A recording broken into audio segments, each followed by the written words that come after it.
ఈరోజు మనం అత్యంత హృదయ విదారకమైనటువంటి సంఘటనలు కేరళ రాష్ట్రంలో చూస్తా ఉన్నాం.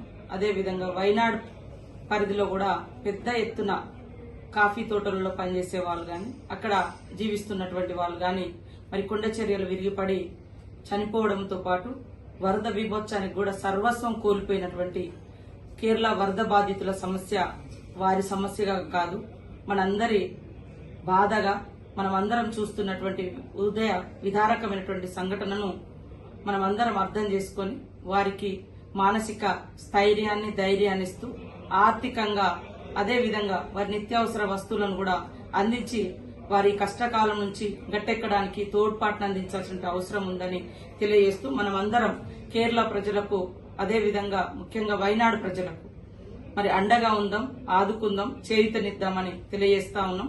కేరళ రాష్ట్రం అన్నా వైనాడు ప్రాంతం అన్నా కాంగ్రెస్ పార్టీకి అదేవిధంగా రాహుల్ గాంధీకి ముఖ్యంగా నాకు కూడా ఆ ప్రాంతంతో ఆ రాష్ట్ర ప్రజలతో కొంత అనుబంధం ఉంది. వారు ఎక్కువగా ఇష్టపడతా ఉంటారు మా యొక్క కార్యక్రమాలు గాని మా యొక్క ప్రోగ్రామ్స్ గాని.